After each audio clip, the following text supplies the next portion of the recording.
Good morning, everyone. I want to welcome all of you to this discussion on Russia and Syria, implications for the United States and Turkey.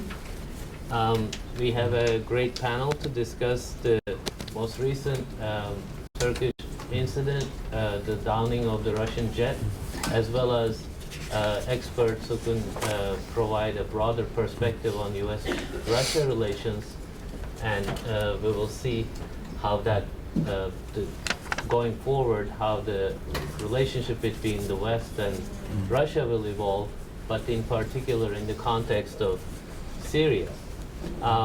As you know, Russian intervention, military intervention, direct intervention in Syria has complicated the dynamics on the ground. There were expectations that this could perhaps lead to some sort of contribution from Russia to the fight against ISIS. But let's say that Russia has been, at the very least, ambivalent about that. It's not entirely clear what Russia is doing in Syria. It seems to be targeting the opposition against the Assad regime, so Russia seems to be helping the Assad regime, but also it's doing some operations against ISIL. We will discuss what the goals of Russia in Syria are, but also in the context of the most recent incident of Turkey's military downing the Russian jet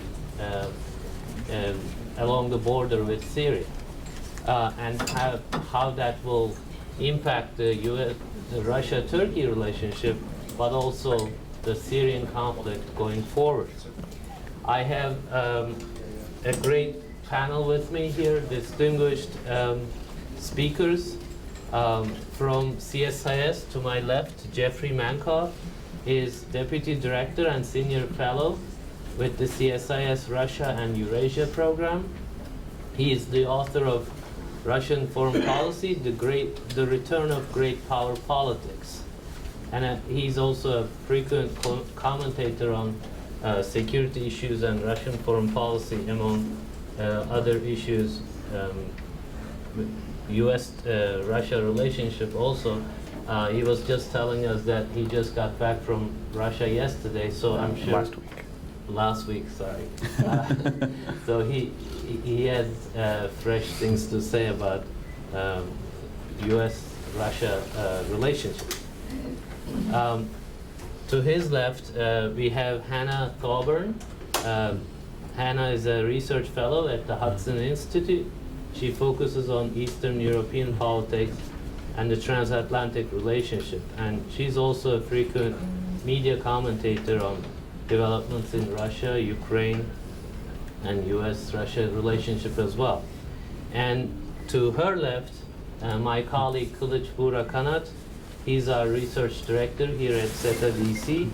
He's an assistant professor of political science at Penn State University, and he's written on Turkey's relationship with Russia and the most recent incident as well. And he's the author of a book on Obama's Syria policy as well. So I want to thank my panel and thank you, first of all, for being here for this discussion. And without further ado, I'll just turn to my left. We'll start with Jeffrey, who will talk about the US-Russia relationship in more broader terms, and then we'll go to Hannah for her assessment of what that means in the context of Syria, and then we'll move to Kılıç for a discussion on Russia-Turkey relationship. And then they'll have each about 10 minutes, and then we'll go to a discussion, and then there will be a Q&A session as well. Thank you very much for coming. And Jeffrey, please. Okay, thanks Kadir, and thanks to everybody in the audience who came today. I'm not actually going to talk about the downing of the Russian plane by the Turkish Air Force. We can discuss it during the Q&A. I want to provide a little bit more of a broader picture of Russia's actions in Syria and their implications for the bigger US-Russian relationship. There's, of course, as there always is, a prehistory to this. And in this case, I would say the important part of the prehistory goes back to the Soviet era and to the Cold War, when the Soviet Union was a key player in the Middle East. And it had a number of client states in the region, including Syria, but also Iraq under the Ba'athist regime, South Yemen, Egypt under Nasser, and the PLO and some others. Russia's, or the Soviet Union's support for these regimes was part of the globalization of the Cold War in the 1960s. And the Middle East became this kind of chessboard on which some of the latter-day Cold War conflicts, the proxy conflicts between Moscow and Washington played out.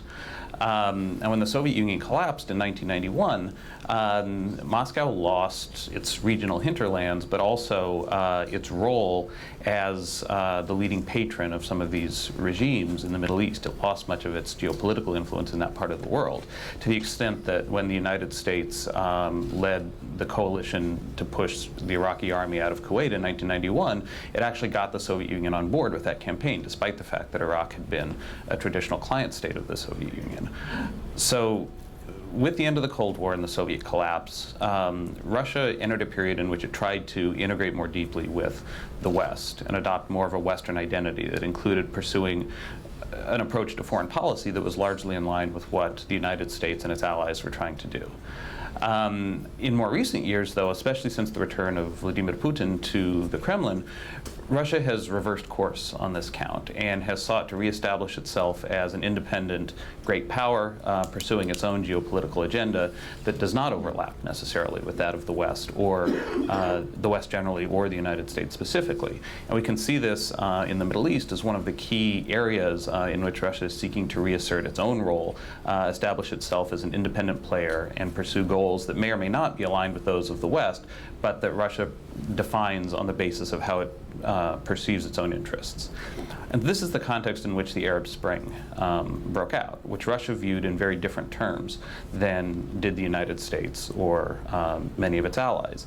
The typical way that we talked about the Arab Spring in this town in 2011 when it was happening was that this was the release of pent-up frustration on the part of populations who had been repressed for too long by unrepresentative autocratic governments, that it was part of the natural human striving for democracy.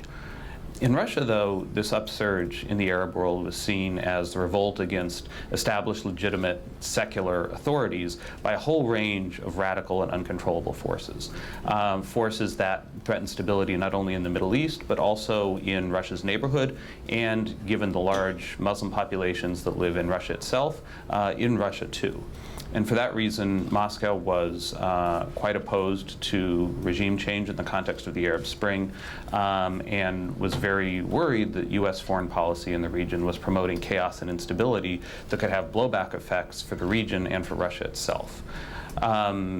Where the U.S. has gotten involved, Moscow argues that it has only contributed to this instability, pointing to Iraq, the invasion in 2003, but more laterally as well, U.S. involvement in Libya in 2011 and the efforts in Syria more recently.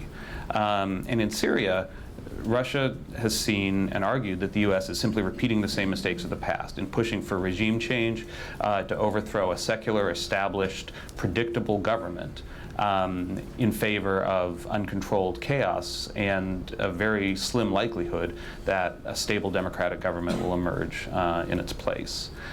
So, given that background, Russia's military intervention in Syria, despite a lot of the rhetoric that gets tossed around here, I think is only in part, and maybe in small part, about propping up Assad per se. Sure, Assad has been a fairly reliable partner for Moscow, and there's an interest in propping up and preserving his role to some extent. But I think there's a bigger set of issues here for Russia's intervention. One, it's about maintaining the coherence and the institutions of the Syrian state, whether those institutions are ultimately going to be headed by Assad or not. And I think that the fate of Assad is ultimately a bargaining chip that Moscow holds, that it is seeking to play in ways that help secure its own larger interests. At the same time, it's not only about establishing and reasserting the control of the Syrian state institutions, but it's also about asserting Moscow's role again, as it was during the Cold War, as a regional power broker, at a time in which relations with the West and the United States in particular have declined. So what Russia's military intervention has done, and what I think ultimately was designed to do, was to ensure that Russia has a seat at the table in any negotiations about a future peace deal. This includes giving Russia a say not only over the future internal composition of the Syrian government and the Syrian state, but also as a key balancer in regional geopolitics as a whole, playing a role in balancing the interests of Syria, Iraq, Iran, Saudi Arabia, and other regional powers as well. And you can see, given the role that Russia has played in the recent diplomatic efforts on this front, including Secretary Kerry's visit to Moscow a couple of days ago, that it's been successful in inserting itself into the center of the conversation.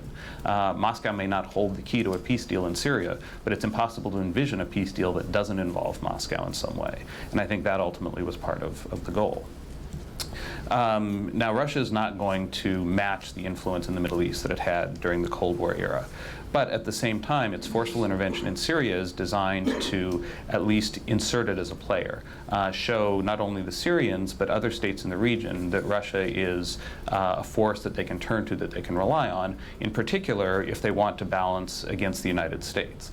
And we've seen this in the relationship that's developed over the last year or so, at least until the bombing over Sharm el-Sheikh, between Russia and Egypt. Egypt was a country that had been very much identified with the pro-Western camp under Mubarak. After the ouster of Mubarak, there was a sense, I think, among a lot of the Egyptian elite that the United States had turned its back on the country in its time of need. And when the new government under Abdel Fattah al-Sisi had consolidated itself, a sense that the United States was at best a kind of fair weather friend. And so while Egypt is not shifting out of the United States camp, the fact that it has engaged in a diplomatic overture to Moscow, that there's been agreements on military sales and other kinds of cooperation, I think is indicative of how Russia is seeking to promote itself as an alternative, as a kind of balance on the scale in the region for countries that don't think that they can necessarily rely for their security entirely on the United States. And in doing this, Russia gains additional chips that it can play in this larger global game that it's playing with us.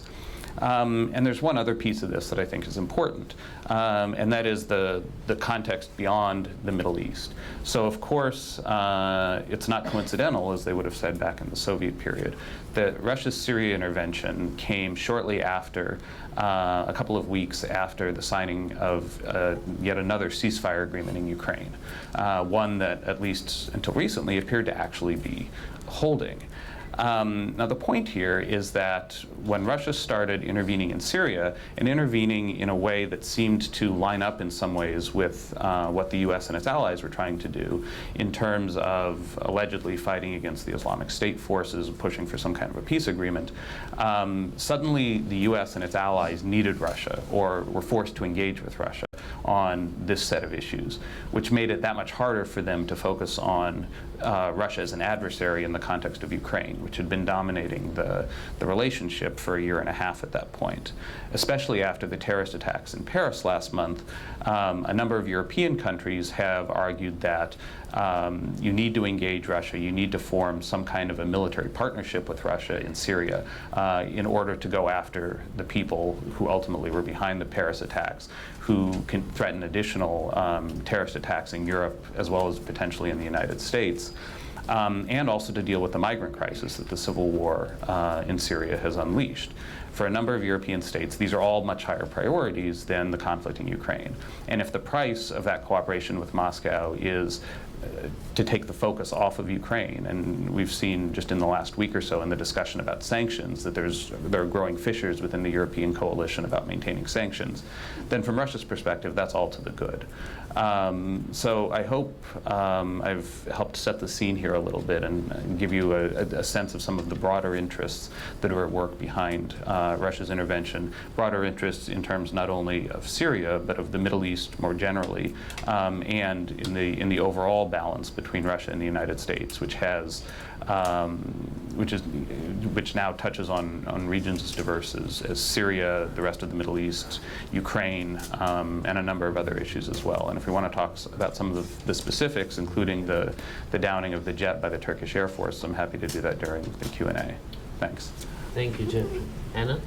So first, my thanks to Kadir, Kılıç, and SETA for having me along, and thanks to Jeff for a very good introduction, though I must say I'm a slight bit disappointed you didn't start off with the Treaty of Küçükçekmece. Well, Take us back to that really nice series. I only had 10 minutes. Yeah, what, 12 to 17 wars, I think, depending on how you count between the Russian and Ottoman empires.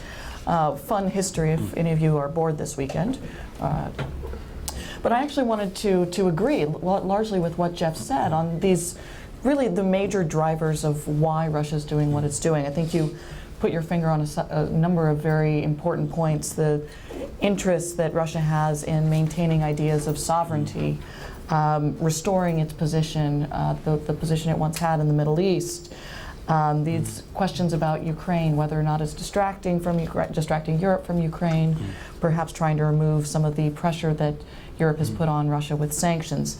I think these are all incredibly important points. So I wanted to sort of take the next level down and talk about some of the things that Russia is doing to try and get there. And I wanted to first focus in on the military aspect and note that ever since Russia, or the shooting down of the Russian jet, Russia's really used that incident as a kind of excuse to really truly ramp up its military positioning in the region.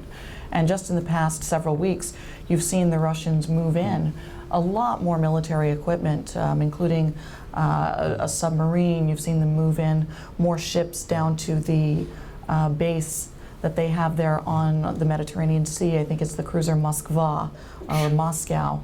Perhaps most importantly is the stationing of S-400 anti-aircraft missiles, sort of very, very near to the Turkish border in a town whose name I can't quite say, so I'm not going to attempt it, but it starts with an H and an M.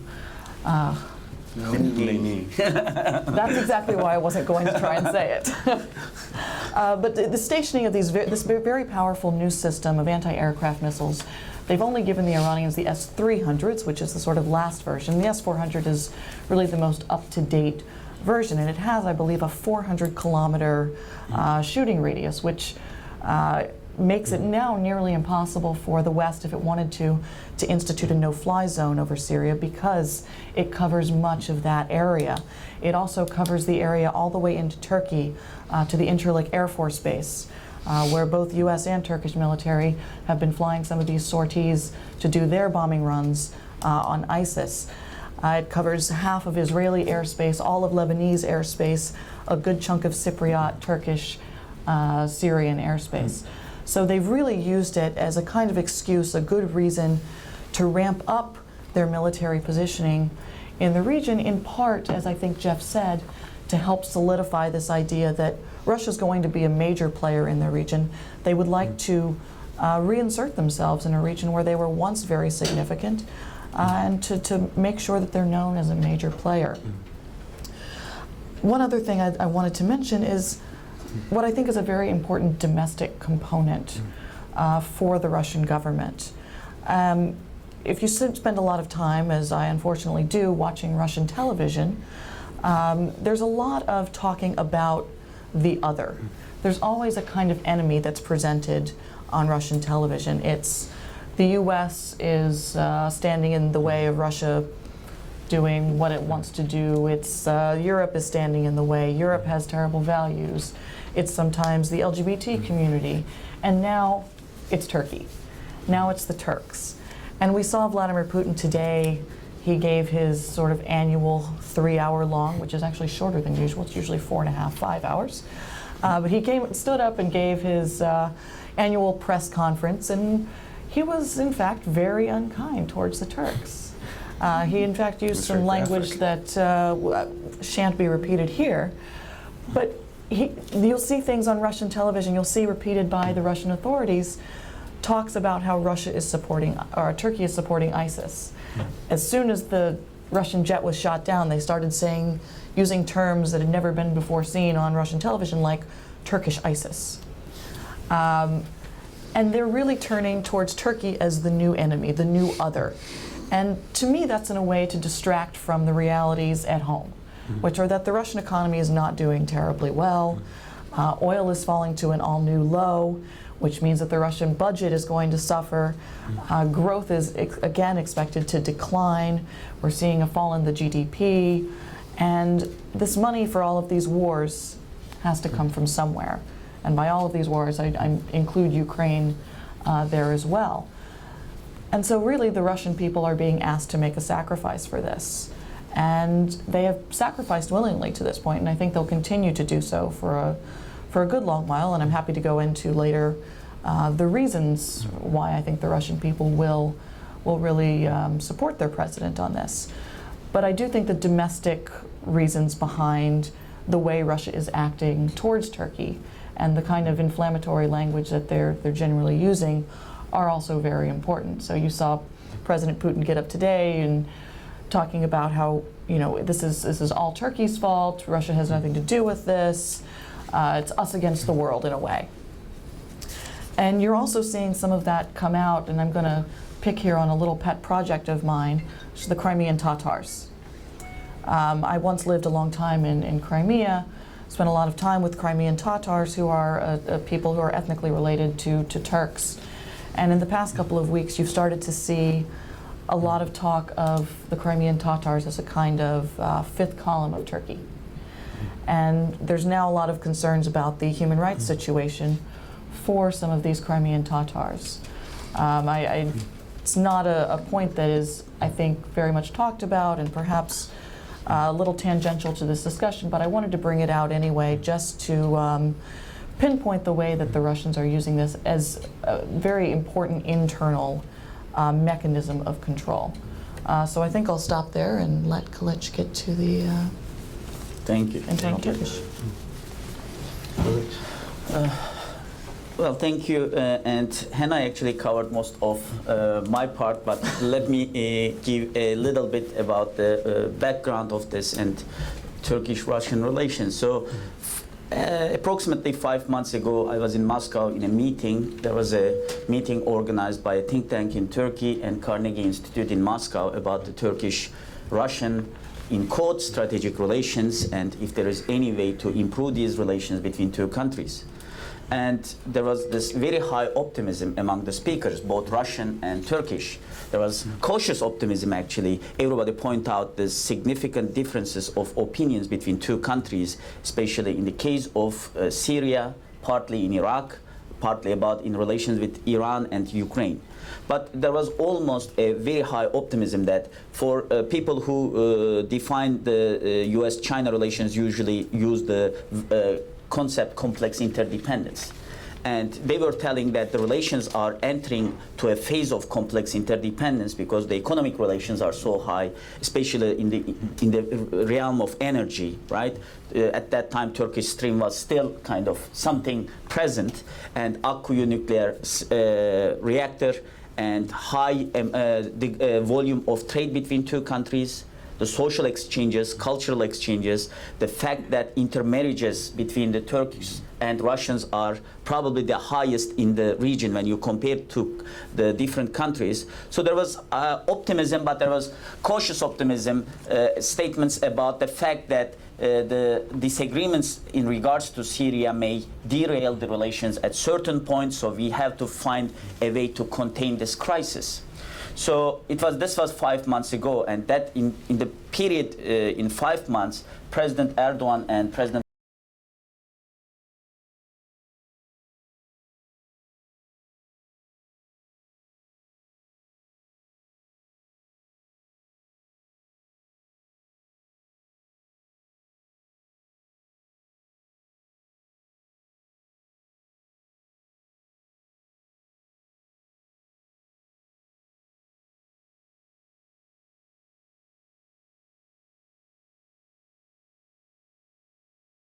Moscow about, you know, like the possible areas of cooperation and how to contain possible fallout in the relations because of the disagreements in Syria. And some of our colleagues, we were invited for another workshop in St. Petersburg to discuss the strategic relations, right? Constantly, you know, like our Russian colleagues kind of used strategic relations, so we have to improve these relations and we have to create some kind of an understanding. So there was a very high optimism among the policymakers, I guess, and the think tankers, journalists. There were structural problems. Everybody point out some of those problems, but there was this high optimism. And the day actually Turkey shut down the Russian aircraft, I was in Turkey, and when I talk with my colleagues in Ankara, and when I look at the public opinion, Turkey has a very foreign policy attentive public opinion. Nobody seems to be very cheering up. Nobody is happy about this. But there was a point that yes, they violated our airspace. Yes, this didn't happen for the first time, right? October 3, October 7th, there was two instances. And in both instances, Turkey and NATO, together with NATO, protested this and wanted not to have this. And the Turkey-Syria border was a little hot border, considering the fact that a couple years ago, a Turkish F4, was it F-15 or F4? F4 was shut down by Syrian air forces, and a Syrian jet was shut down by Turkish air forces. So this was a hot border that these kind of things happen, unfortunate incidents happen in the last 2 years. So there was, in public opinion, among the public opinion, there was the fact that the government, the Turkish government statement was the similar line that this was unidentified at the beginning. Yes, there was a standing order because of the clashes between these two incidents, previous incidents. So there might be a way to contain this crisis and resolve this crisis. What surprised most Turks was the reaction, right? At the beginning, the reaction was understood that, yes, you know, like there was kind of upsetting from the side of the Russian government, and public opinion might get angry about this. The first statement was considered, you know, like as a reaction, and as far as I know, I kind of understand the first reactions. Of course, it was very, at that time, even inappropriate statements like stabbing in the back, a country that supports ISIS, right? Then this tone gradually increased, and it added the public opinion, right? Raids to Turkish students' dormitories, issues like banning the import of Turkish goods, the economic sanctions, banning the Turkish soccer players to play in the Russian league, banning the Turkish tomatoes. So there was this Russian authority making a statement saying that each tomato you ate from Turkey is becoming a missile, and those missiles are shooting Turkish jets. And this was real, right? This was real. So everybody in Turkey was trying to understand, you know, like the fact that they kind of understand the first reaction, the protest in front of the Turkish embassy, but the tone was getting a little harsher, and tone was getting more official, actually. Well, I think one of the significant points here was that press conference of Deputy Secretary of Defense, right? And there was also Deputy Chief of Staff in the press conference, and it was amazing. So they started the press conference by saying that we have now proofs, and we will present our proofs that Turkey is getting oil from ISIS and helping ISIS. And they showed these maps, and in the next 10 minutes, by the open sources, Twitter crowd basically said, this is, you know, like this is not relevant, right? This is something totally, you know, like the maps were wrong.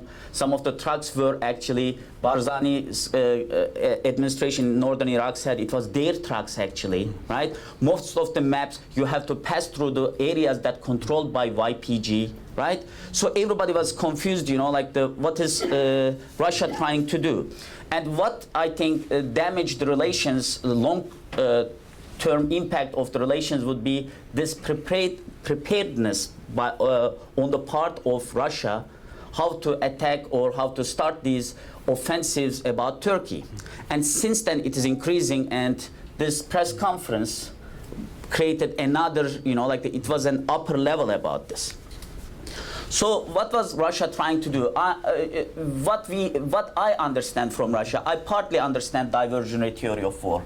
I write my actually doctoral dissertation on diversionary theory of war, and I understand how some leaders, when they have some economic problems, when they have some domestic approval rating issues, can use these kind of domestic distractions, external distractions, in order to rally the public opinion. But Putin seemed a little bit safe, you know, like the approval rating seems 80%. Yes, they have economic problems, but these usually diversionary policies end, you know, like they are either one strike or, you know, like a very short period of time. But from the statements of the Russian administration, we understand that even today said the relations will never be the same again, right? And having some kind of confusion over there. One significant, I think, point after, I think it has been now almost 3 weeks that the Russian plane was shut down, that nobody is talking about the Russian plane anymore.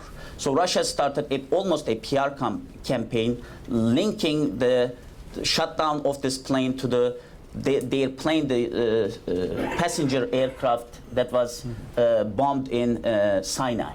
Right? So they were like, this is ISIS, so Turkey was supporting ISIS as well, so this should be somehow connected. And what happened after that is Russia started a new offensive in Syria and get significant advantage actually. Used this almost as an excuse to increase it. S-400s were just part of that, right? Increasing airstrikes in especially the between Damascus and Latakia. And part of the starting to help YPG, right? There were reports that a few days after the incident, Russia started to give weapons to YPG. And I couldn't confirm this, but there were multiple reports about that. So Russia started to act as if it was victimized and somehow trying to silence international community by saying that we are victimized, so we can go on with this policy. So what will happen after this? Turkey so far tried to de-escalate the crisis, and President Erdogan in multiple instances stated that he wants to talk this issue with President Putin. I think there was a phone call, but President Putin never called him back. In Paris meeting, the climate summit, there was an expectation from the Turkish side that there may be a summit meeting between Putin and Erdogan so that they can talk this issue out. But it didn't happen. The only meeting so far, high-level meeting, was between foreign ministers Lavrov and Çavuşoğlu, and that meeting didn't bring any results. So Turkey is kind of still trying to de-escalate this crisis, and but it is not. I'm not sure how far this de-escalation will continue, especially after the statements by President Putin today. And President Putin is kind of, he said first this was a Turkey was supporting ISIS. Now he's trying to extend the front a little bit by saying that it was somehow insinuating the fact that US has something to do with this, right? He's not saying this directly, but he is trying to say a few things about US as well. So I'm not sure what he is thinking. It is becoming extremely unpredictable, and this is actually the nature of the status seekers in international relations, that they become so unpredictable because you never know when they need a status, you never know when they try to create this status again. So at this point, we are still, the future looks very uncertain, and the red line would be probably the starting point of good Russia-Turkish relations was 1999, right? When the Öcalan crisis ended, and despite Duma's, like the support for Öcalan's asylum in Russia, Russian administration basically said that from now on we will not have that kind of relations with PKK. And the relation between 2000 and 2015 is probably in the last 300 years of Russia-Turkish relations the brightest spot. Mm-hmm. But maybe an exception would be 1921, 1936, that period. But that was the golden age of the relation. So we will see now in the future whether this 15 years is an exception, right? Or whether they can solve the problem out and somehow form a commission or an investigation about the incident, or somehow resolve their crisis together. Let me stop here. Thank you, Kılıç. I think you all have raised really great points. I want to go back to Jeffrey and ask you each a question, but start with Jeffrey. Jeffrey, you talked about how Russia is seeking or trying to accumulate these bargaining chips with the US in this global game you talked about. And you also talked about how with the Russian intervention in Syria, US was forced to engage them in many ways, and EU has been supportive of that. But the US, is it playing the game that Russians are kind of trying to set up? Or does the US have a game plan in Syria and Russia is trying to influence that? Like, can you characterize that global game you talked about? Okay. And Hannah, maybe to give you guys some time to think, you talked about the economy, domestic dimensions. I think that was very important. How far do you think this economic punishment that Russia is kind of conducting against Turkey affordable for Russia? And also, in Syria, we kind of talked about it in the room as well. This seeking of status that Kılıç mentioned. What does Russia really seek in Syria? Can we establish their goals specifically in Syria?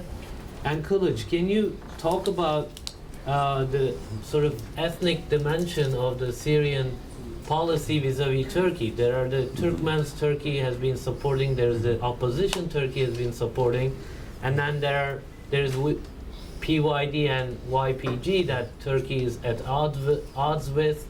US has supported them in the past, indirectly and a little bit directly, let's say, and now Russia is playing with that. What is the implication of those ethnic groups as well as the Syrian opposition and Turkey's relationship with those and Russia's relationship with those groups? How do you think that those will play out in the Syrian context? So Jeffrey. Okay. So what is the nature of the game? I think probably the best way to think about it is as a game in which there are only a handful of players. The Russian vision of the international system is one that I think to a lot of us tends to seem somewhat archaic. The Obama administration has often used and Secretary Kerry in particular has used this phrase of how Russia is engaging in 21st century diplomacy using 19th century tactics. I think that actually is a pretty good way to characterize it, in the sense that the 19th century was a time that was characterized by a handful of great powers, the so-called Concert of Europe, where the major powers sat down among themselves and drew lines on the map and tried to dispose of the smaller territories and the smaller countries. I think this is still largely the way that Russia understands the way that the international game is played. And you see this in Europe with the Ukraine crisis, and I think you see it in the Middle East with the Syria crisis. If Assad really is a bargaining chip, then ultimately it's not about Syria as much as it's about defining the terms of the interaction between the United States and Russia in the Middle East. Who is going to get which of these squares on the chessboard to line up on their side? Or maybe the Chinese game Go is a better analogy in that sense. In Ukraine, I think it's about trying to arrive at a settlement between ultimately the US and Russia about spheres of influence. Does Ukraine have a sovereign right to affiliate itself with Western institutions? Our position is that the Ukrainians get to decide this for themselves. Ukraine is a sovereign country. According to the established international rules of the game, like the Helsinki Act and the Paris Charter, they have the right to pick which alliance system they want to join. And if they want to be members of NATO, that's their right. Now, whether strategically that's a good idea or not is a separate conversation, but we maintain that Ukraine has that right. Russia argues that no, it doesn't, because ultimately what matters are the interests of the great powers. And Russia is a great power, the United States is a great power, and NATO is its kind of periphery. And ultimately, the rules of the game have to be negotiated on the basis of the interests of the major powers.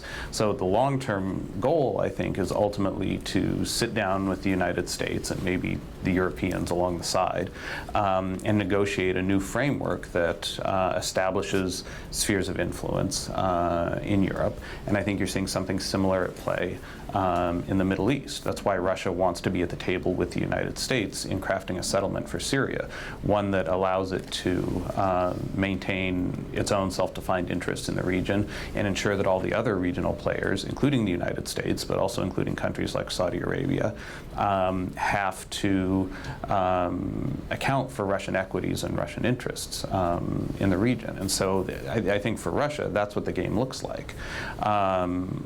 To the extent that we're engaging in that game, I think we're doing so somewhat reluctantly.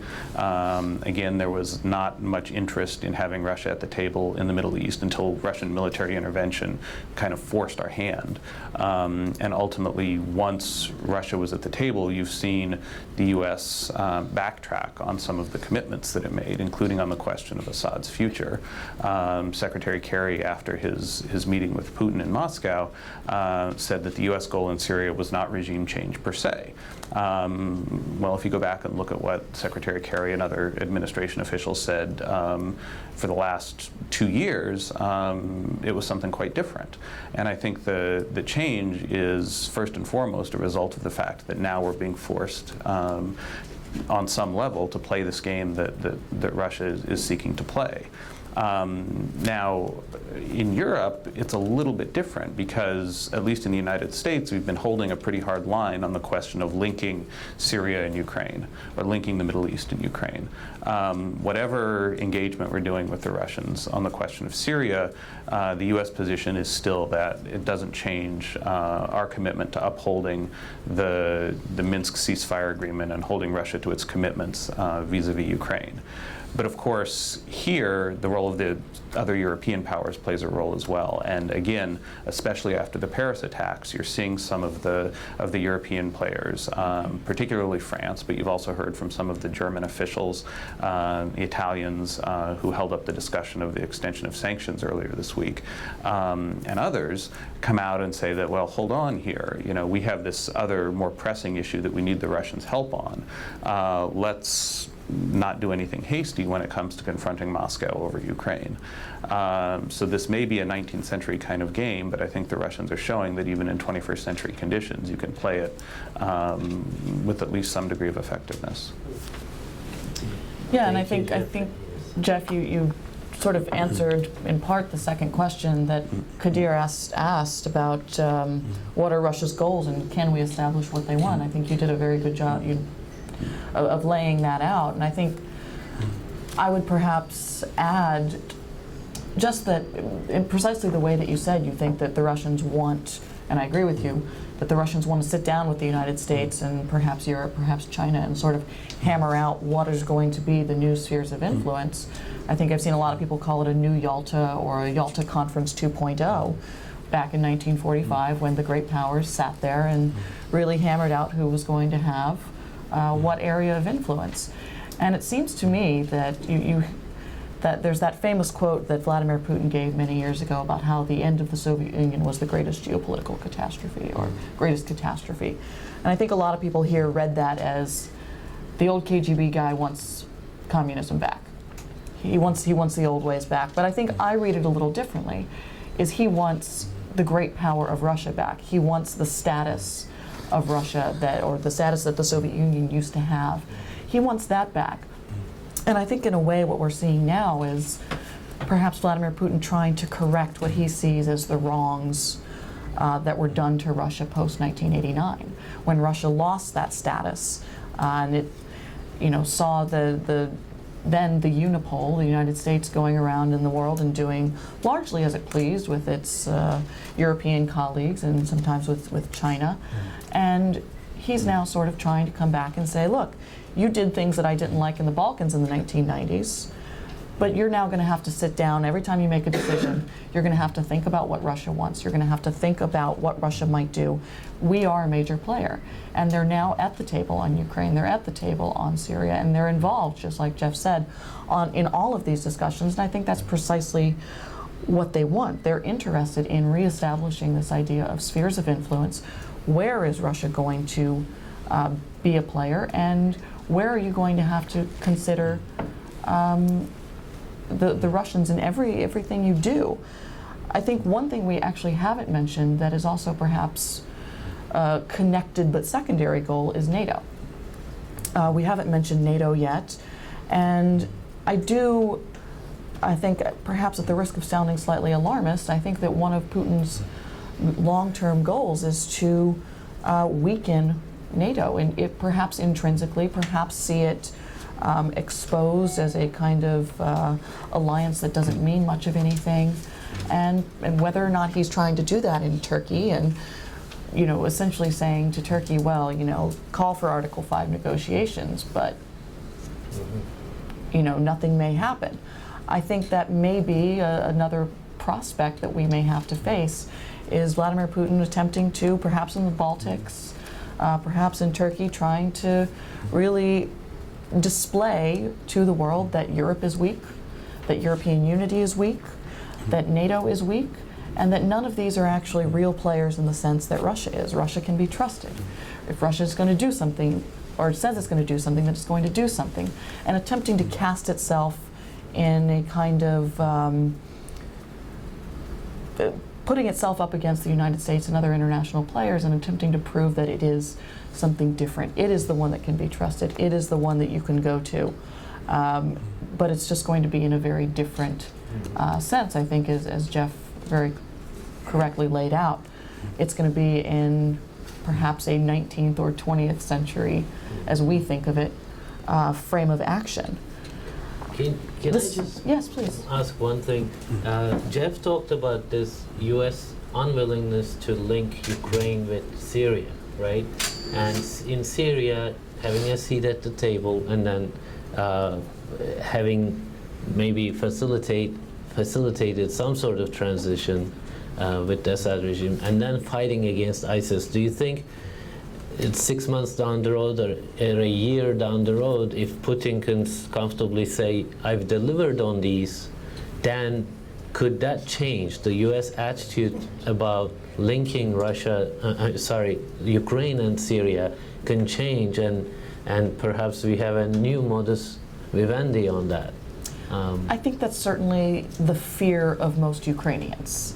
I think there's really a great fear amongst the Ukrainian people, to a large extent the Ukrainian leadership, that they're going to be forgotten in this, and at the end of the day be given up as a kind of, well, Putin played nice on Syria, so we'll let him have Ukraine. We'll, acquiesce on the fact that Crimea is now officially Russian. We'll, perhaps just freeze the conflict there in the east. That's really the Ukrainians' very, very great fear.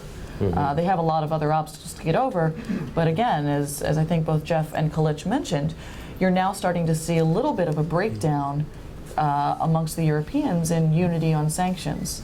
And so there's certainly, I think, that very strong possibility. You'll see the Ukrainians try to do pretty much everything in their power to prevent that, because that's really their greatest fear, is that they'll lose the sovereignty. They'll lose the ability to make their own decisions to determine their fate and their future because of what may or may not happen in Syria. I mean, this is, of course, all conjecture, and we'll see. But that's something that they spend a lot of time worrying and thinking and trying to warn their Western partners against doing. Okay. Did you want to jump in on that? I was going to say they'll do everything in their power except pass an anti-corruption law. Yes. Speaking of that, the economic punishment. Yeah, economic punishment. It's funny because I guess it's not funny, but when the Europeans first passed sanctions on the Russians and were passing sanctions on corrupt individuals coming over to do business in Europe, or deals on what kind of oil drilling equipment Schlumberger can send from France to Russia, etc. One of the things the Russians did immediately was turn around and put counter sanctions on Europe. And they did it on sort of what we would consider sort of silly things.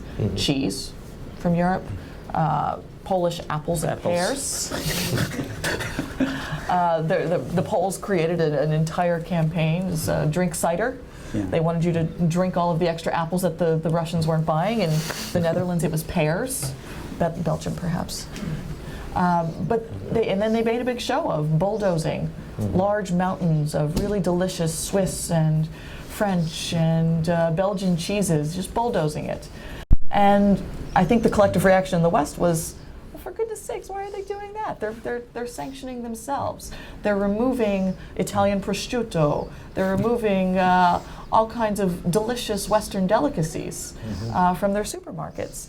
And I think for a lot of people, the answer came down to, well, one, there's very easy ways to get that Italian prosciutto. All you do is send it to Belarus, where they repackage it under a Belarusian label, and that makes it perfectly kosher to enter Russia.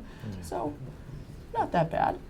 But two, that in a weird way, the people who actually could afford to go and buy fancy cheeses were the creative class. They were the ones who Vladimir Putin doesn't really necessarily like anyway. Your average Russian doesn't necessarily have the money to go off and buy prosciutto and cheese and eat in fancy Moscow restaurants. So how much is it actually hurting them is a good question. But now that we're talking about really basic Turkish goods like tomatoes, which are now apparently missiles, that's another question. You do see sort of overtures and platitudes from the Russian government like, well, we really need to spend all of our time on developing Russian agriculture, and let's turn to our domestic producers, and, great, straight ahead. But I do think that they're being a little bit strategic in what goods they decide to take and which goods they decide not to take. You saw in some of the European instances, they started substituting goods from South America or from other countries that they were still friendly with, so it wasn't as big of a blow as it could have been. Which is why I think it's important that you see that the Russians have not banned Turkish lemons, and I believe it's also nuts that they have not banned. Two very, very key things that they can't really get from anywhere else. So tomatoes, maybe they won't be as good tomatoes, but they'll deal. Jeff, would you have any input on this? Yeah, I mean, the only thing I would add is that the sanctions that have been imposed on Russia over its conduct in Ukraine have, I think, highlighted to Putin and other members of the Russian government one of the dark sides of globalization for Russia, which is that it makes your economy dependent on outside forces that you can't necessarily control. And so beginning with the imposition of the sanctions over Crimea and then the Russian intervention in Donbass, there's been a real emphasis on not only counter-sanctions, but on reducing Russia's exposure to globalization, on import substitution, on stimulating domestic production of all kinds of goods, especially consumer goods at this point, but also in things like the financial sector. Or if you can't do things solely domestically, find trusted partners that you can work on with, such as the Chinese. And there's been a big push on the financial side to develop alternative arrangements between Moscow and Beijing to limit the vulnerability of the Russian financial sector to Western sanctions. And I would argue that here you're seeing something similar. There's obviously something very visceral about food. And if the food that you feed your population with can be controlled on the outside, that obviously is a strategic vulnerability. As Kadir said, I was just in Moscow, and one of the striking things about it is the extent to which, I heard while being there, is the extent to which a lot of people seem to think that Russia is in for a long-term period of confrontation with the outside world. Not only Turkey, but the United States, Europe, and it needs to prepare itself for this confrontation, and that means, in part, becoming more self-sufficient, so that these levers that the West and others have used to control Russia's economy become less potent. And I think that's the flip side of what you're seeing with some of these sanctions. It's cutting off dependence and it's stimulating domestic alternatives so that Russians get used to the idea that they can't rely on the outside world even for basic goods like, well, tomatoes. And that actually, and I'll just add this as well, and I should have mentioned, I mean, I think this is, I think one, you may be seeing a return to a kind of, in a way, autarky that the Russian people were used to during the Soviet years. Not fully, of course, but there's that sense that we should be able to support ourselves with, you know, even the most basic of food items. There's still, because Russia's been through so many famines and relatively recently, food is a very, very important sort of visceral thing, and being able to support yourself and being able to feed yourself with the tomatoes you grow in the plot on your dacha, or sort of little, what do you call a dacha in English besides dacha? Like your Plot of food, cottage house, whatever, yeah. country house, which most Russians have. But I think that's also connected to something that I've seen, a sort of little change in Russian society that you've seen over the past couple of years, where the early years of the Putin regime, the first, we'll say 10 to 12 years, I think, Putin made his name on being the guy who was revitalizing the country, on giving Russians a better standard of living. People were able to take vacations abroad. They could do nice renovations on their houses and their kitchens, and maybe, you know, send their kid to school abroad, learn a foreign language, do things that they never really had much access to before.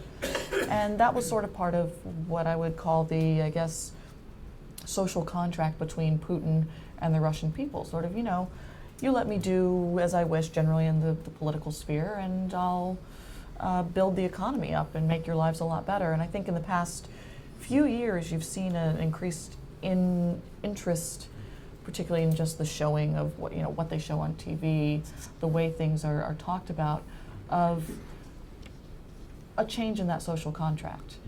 You, the Russian people, are now going to have to struggle a little bit.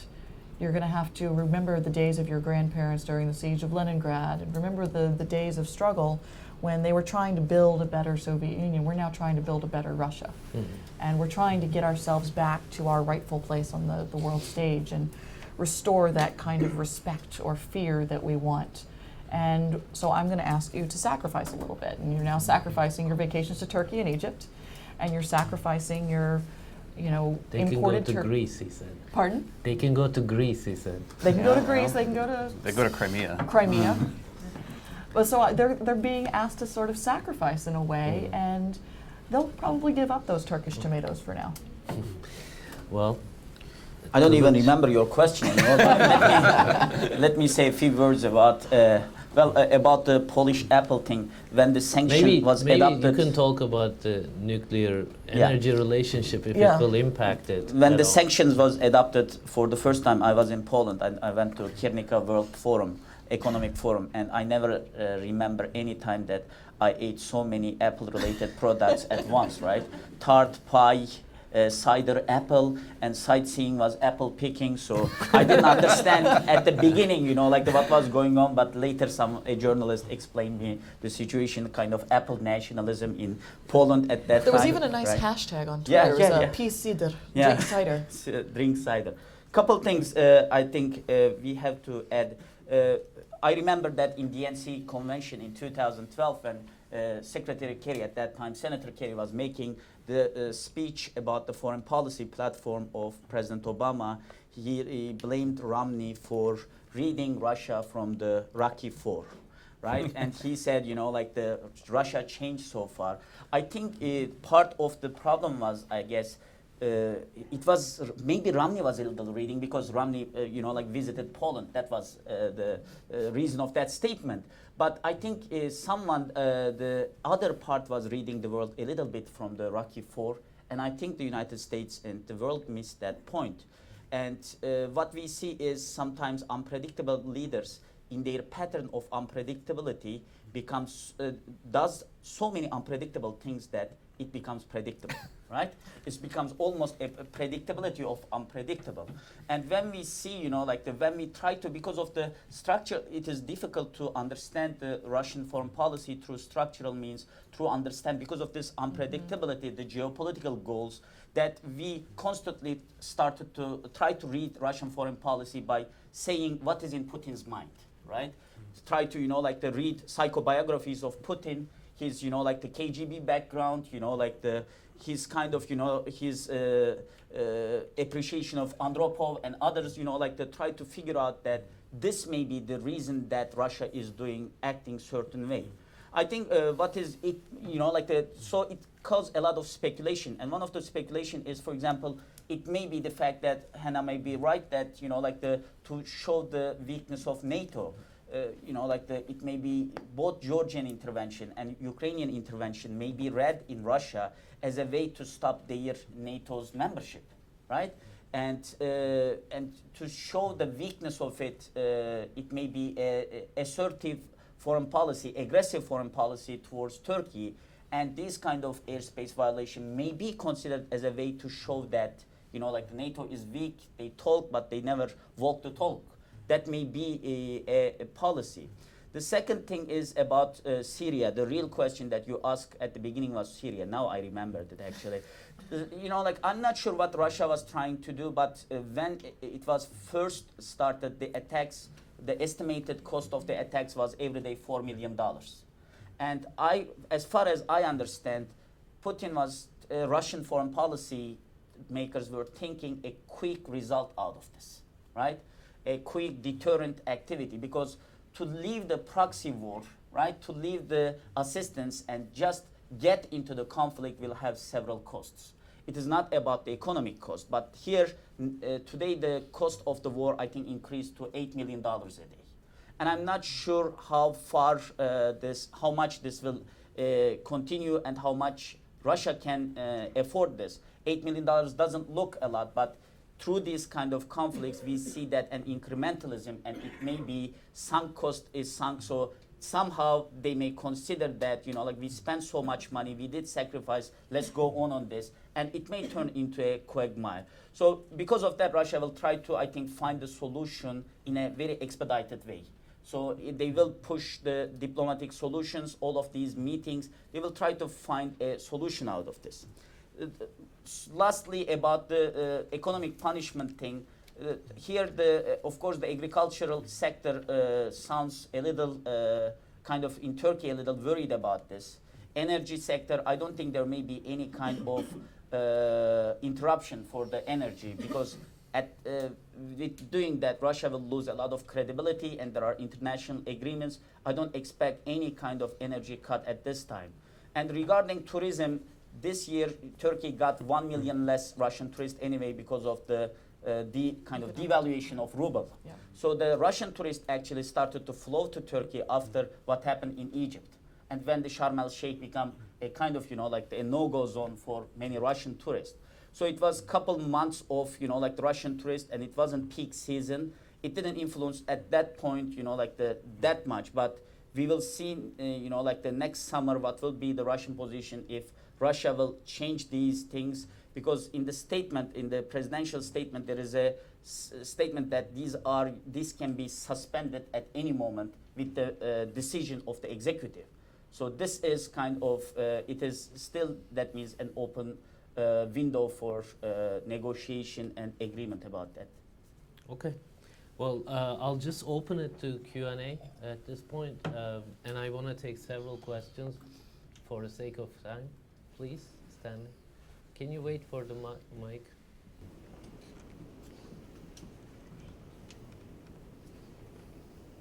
Stanley Kober. Last Friday, the Russian Minister of Defense stated, I'm quoting from the Times account, the Islamic State area of influence, he's talking about Syria, is expanding. Militants have seized about 70% of the Syrian territory.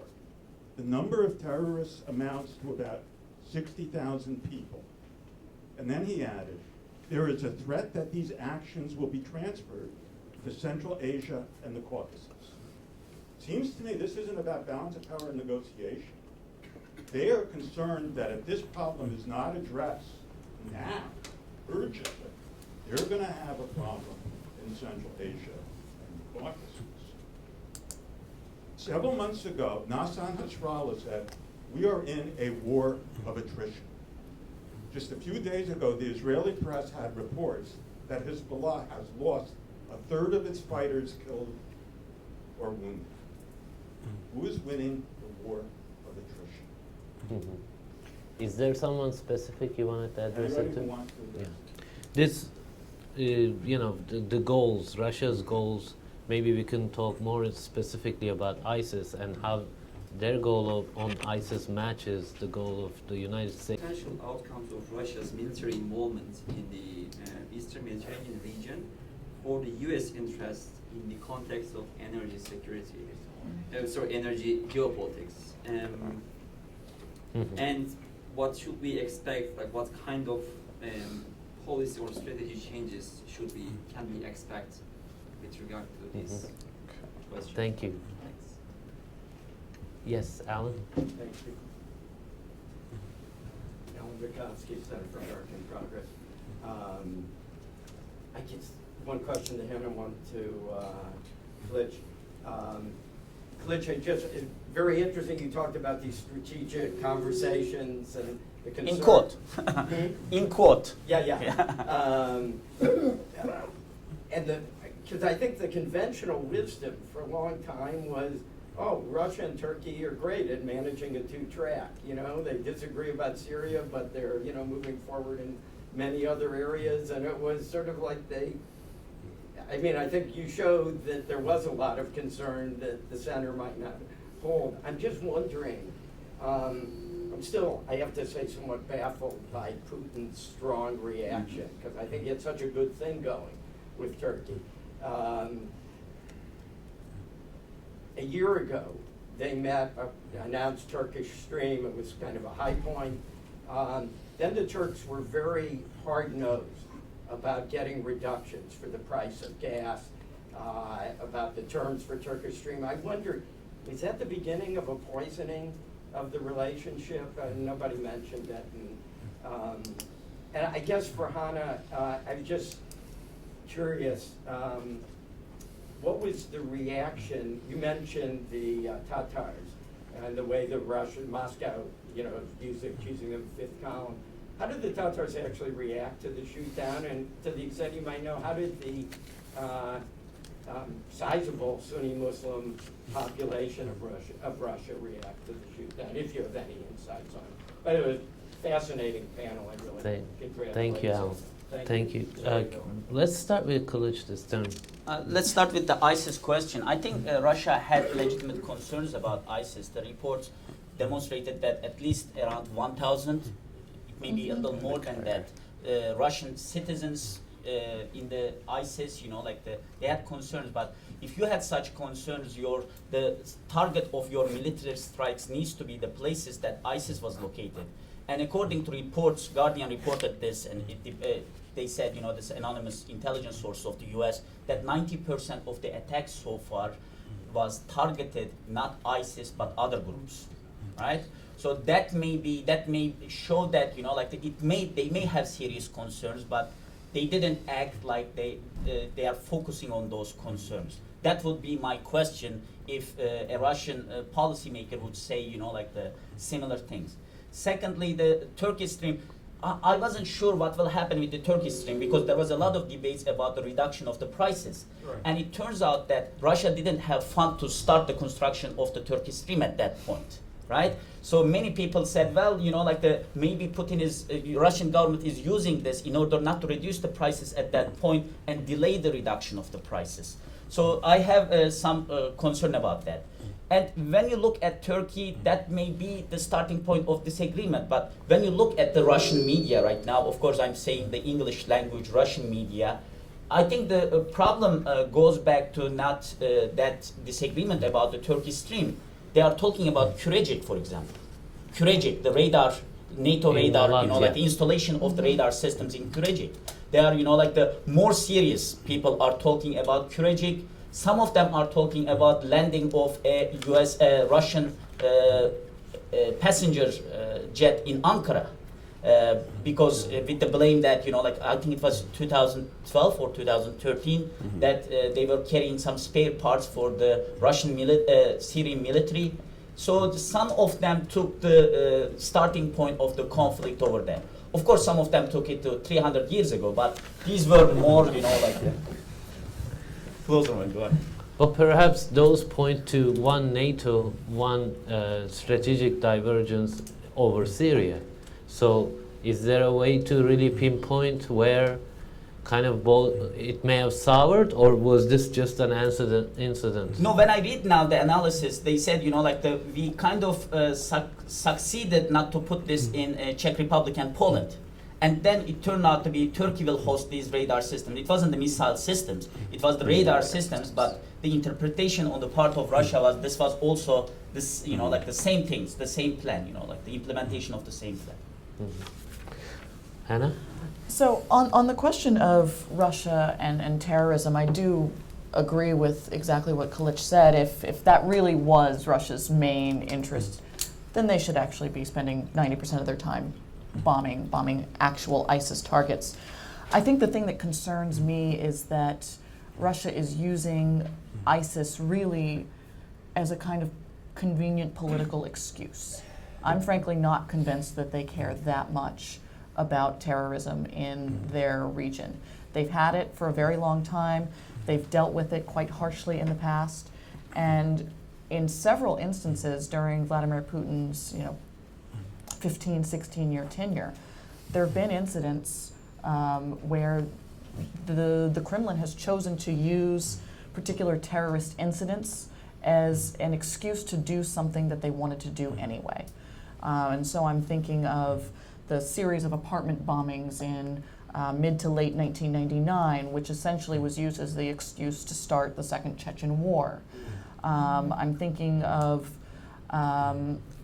the terrorist attack on Beslan, and I think it was 2003, which again was used as an excuse for Putin to accomplish something domestically, which was to remove the facility for the people of Russia to directly elect governors. There's several other terrorist incidents where he's been able to, or even just tragedies like the sinking of the Kursk submarine in 2001, where he then clamped down on the media inside of Russia. So he's, in the past, to my mind, been very, very adept at doing, I guess, what Rahm Emanuel always said, is never letting a serious crisis go to waste. So I'm not totally convinced by this line that they really, truly do care. If they didn't care, then they wouldn't allow Saudi Arabia to build gigantic mosques in Kazan. If they really cared, they wouldn't allow the Chechens to send their students to go study Wahhabism in Saudi Arabia. But that kind of stuff still continues.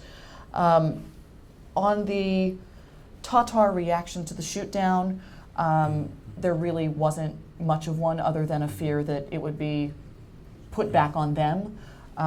It's important to note that there are two different versions of Tatars. There's the Tatars in mainland Russia, and then there's the Crimean Tatars that speak a different language and are not really related to each other. As far as I know, I'm talking only here about the Crimean Tatars. Their only reaction was to be concerned that it would come back on them, as it has a little bit. And I'll stop there. Yeah. Thank you.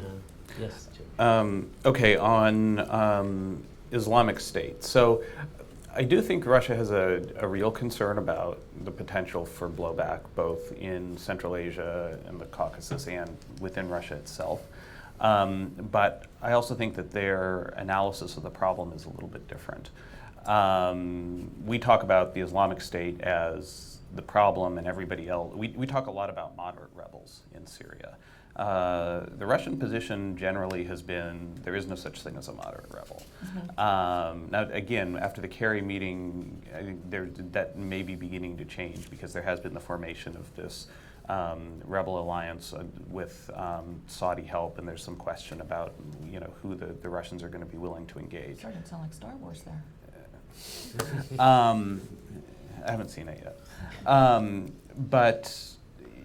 In general, as Kalic said, the targeting inside Syria has focused primarily on non-ISIS forces, which have posed the most direct threat to the Assad government. So for the Russians, this hasn't been about ISIS per se. And as far as the Caucasus and Central Asia goes, I mean, yes, there is a problem. There are a couple of thousand Russian citizens who are fighting in Syria. There are also several thousand Central Asians who are fighting in Syria, many of whom traveled to Russia first as migrant workers before then going to the Middle East. And of course, at some point, we would think, well, these people are going to go home. One of the striking things you hear from a lot of fairly well-placed, sensible Russians is it's better that these people go to Syria because then we can blow them up over there. Now, I'm sure that's true to some extent, but you're not going to blow all of them up, and you're certainly not going to prevent all of them from coming home. Moreover, the sources of radicalization in a lot of these places are internal. You have militant groups, opposition groups, that are generated by the lack of political, social, and economic rights that they face in some of these countries. You have the Islamic movement of Uzbekistan, which has been fighting to oust the Uzbek government now since the beginning of the 2000s. It was in Pakistan and Afghanistan, where it still has fairly substantial numbers, recently pledging allegiance to ISIS. And that's, not because of anything that's going on in Syria, but it's because they see the ISIS brand as being potent, and it's a way for them to further their own militant ambitions closer to home.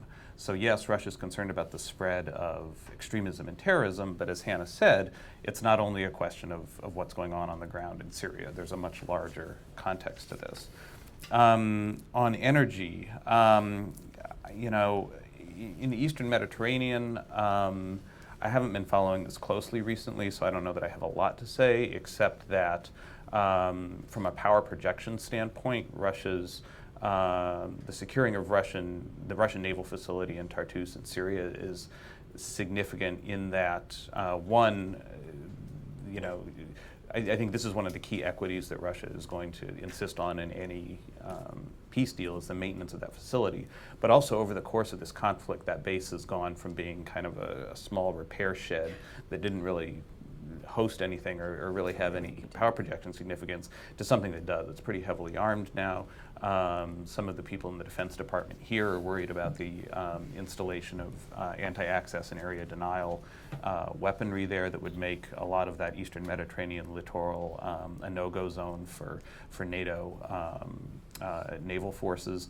So there is a geopolitical context here, and I don't know enough about the energy dimension to say much, except on Turk Stream.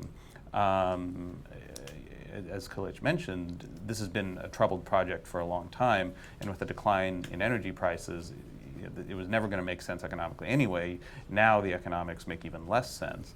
And talking to the energy people, this project was already years behind schedule anyway. And so the announcement about its cancellation was, maybe tied in some sense to the deterioration of relations between Moscow and Ankara. But in some ways, that also provides a convenient cover for the fact that the project was already years behind schedule and probably wasn't going to be launched on time anyway. Okay, we're gonna take two more questions, Leslie. Mark and Tolga. Yes, you wanted to. Go ahead. No, go ahead. Well, there is a paradoxical situation for the Russian government right now emerging. There is a sense of what I got from the media so far is there is a sense of victimhood. At the same time, there is a need for posturing a little bit and saying that we can still protect the homeland. So there is a threat, but if you do a little more sacrifice and deal with these sanctions, etc., sanctions from Europe and sanctions towards Turkey, that we can achieve this.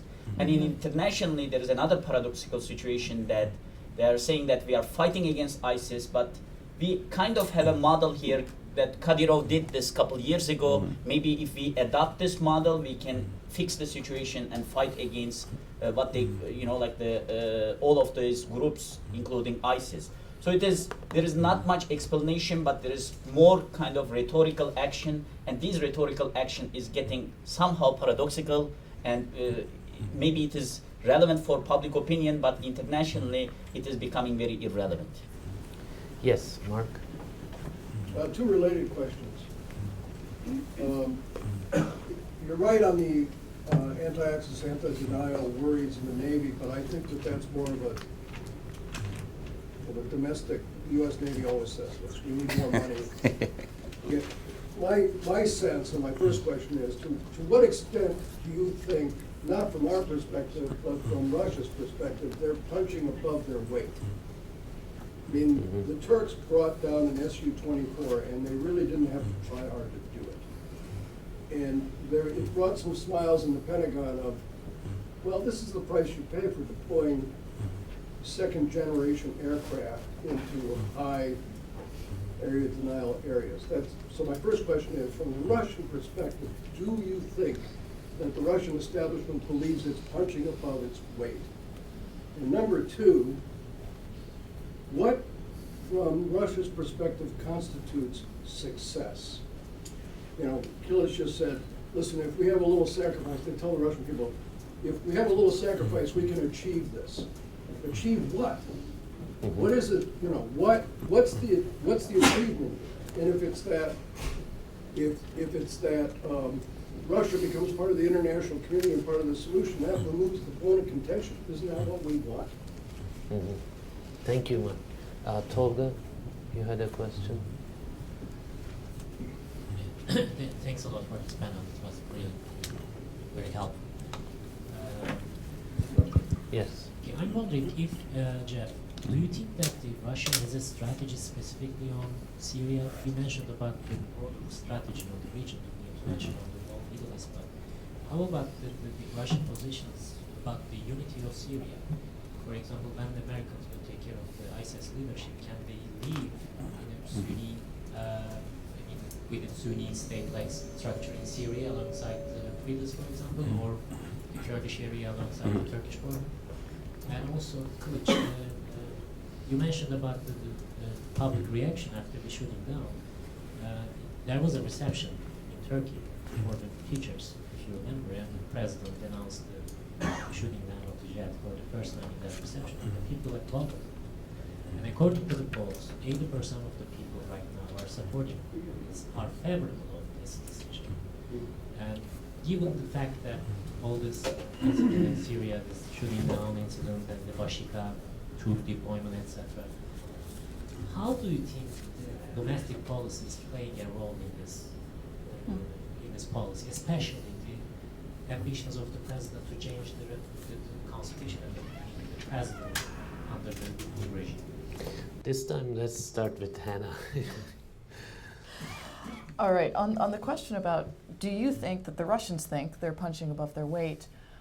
I think they're very aware of what their capabilities are and are not. And that means in certain areas they are perhaps punching above their weight. In other areas, they have very advanced capabilities. The brand new Caliber missiles that we've seen them using are really, really quite advanced and a very impressive piece of weaponry. The planes, however, as you rightly mentioned, are a serious concern. That said, there was just a long article in the New York Times about how we're still flying B-52s from the 1960s. So, I mean, they do know what their weaknesses and their strengths are. They've just been through a large military modernization program that perhaps Jeff knows a little bit more about than I do. But they've done some work on trying to make their force professional. They're still not entirely there. There's still a lot of conscripts. But generally, any of the people that they're sending to Syria are on a contract. They're officially professional soldiers. They're moving in the direction of having a much more professional military. So yes, in some areas they certainly are. In others, they're actually quite advanced. And they've made really large strides since the Georgia War, which was, in a way, the kind of war that exposed to them a lot of their weaknesses, and they spent the next 6 years working on it. What are they trying to achieve? You know, I think we all would like to know that. I think there's never only one goal. I think that there's always going to be several different goals, and the extent to which they achieve one or several of them is, of course, going to determine whether or not they're going to consider themselves successful.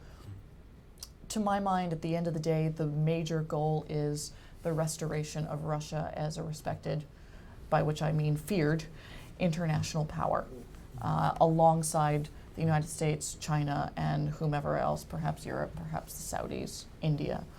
That, to my mind, is precisely what Russia wants. And everything else, to me, is just a matter of their getting there. I'm sure the others have different opinions. Thank you. Jeff? Okay. To your question, I mean, yes, this was an older plane, but I mean, keep in mind that the Russians assumed that they were going to be operating over territory where there was not a threat to that plane, right? I mean, they didn't assume that the rebels that they were bombing had anti-aircraft capabilities. Since the plane was shot down, they've introduced the S-400. They've also announced that the bombing runs against the rebels would now be accompanied by fighter planes. So they are taking the threat environment more seriously than they did. As Hannah mentioned, on the military side, they have made pretty significant strides in reform over the last couple of years. A senior Russian I was speaking with last week kind of pointed out semi-jokingly that of all the things we said we're going to reform, the only one that's ever had any results is on the military. And it's actually true. I mean, not only in terms of the professionalization of the forces, but also in terms of developing the military-industrial complex, developing new radar, missile, and air platforms and naval platforms. So there is some of this stuff that's happening. Russia is not a full-spectrum force. It doesn't obviously have the capabilities that the United States has, but it has pretty significant capabilities compared even to a country like, say, China. And I think we have to take those seriously. I think sometimes of what was said at one time about the Prussians, that they're an army with a state more than a state with an army.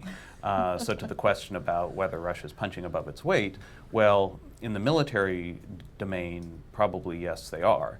But keep in mind that the measures of national power are measured in a number of other ways, and on the economic front, on the cultural front, on the demographic front, on others, Russia is a much weaker and less potent force than it is. It's just that it has chosen to emphasize and to place a lot of resources specifically on the military dimension of its power, where it has had some success. In terms of a Russian strategy for Syria, I heard the term from a Russian analyst who looks at this usable Syria. And I think that's probably a good way of describing what ultimately Moscow is pursuing, which is to say they don't need Assad to control the entirety of the territory of the modern Syrian state or any post-Assad government. What they want is some sort of reliable regime, whether it's headed by Assad or somebody else, that controls the areas that are strategically important to them, including where they have military facilities based, and that acts as a kind of client or partner, or is at the very least respective of Russian interests and equities. If other forces control 70% of the country that's mostly uninhabited, I don't think the Russians necessarily think that's the worst outcome. So what Tolga was saying, this goes against the Russian emphasis on territorial integrity in international relations, which we have seen in Crimea and Ukraine, perhaps. Yes, Russia's very committed to territorial integrity. Kılıç. I think what I was trying to say is there wasn't any look, the public is very attentive and public thinks that violation of airspace needs to have some consequences, so they supported the government action. But what they want is the escalation of the crisis, and as far as I know, the diversionary wars, and if you want to distract the public opinion or rally, create the rally around the flag effect, the action that you did need to be short, decisive, and it needs to end with the victory, right? And this happens mostly when you have a weaker country that you can do a surgical strike, etc. So if you want to distract the public attention, probably you will not shut down a Russian jet. So it will not bring any kind of victory, and it will kind of influence the economy as well, considering the economy and considering the social relations between two countries. It is not something that the escalation of this crisis is not something that neither government nor Turkish public wants at this point. Well, I want to thank my panel. Please join me in that. And thank you for coming today. I think this was a great panel. Thanks. Thanks. Thank you, Jeff. Yeah, sure. Thanks. That's good. Yeah. Thanks very much. Thank you so much.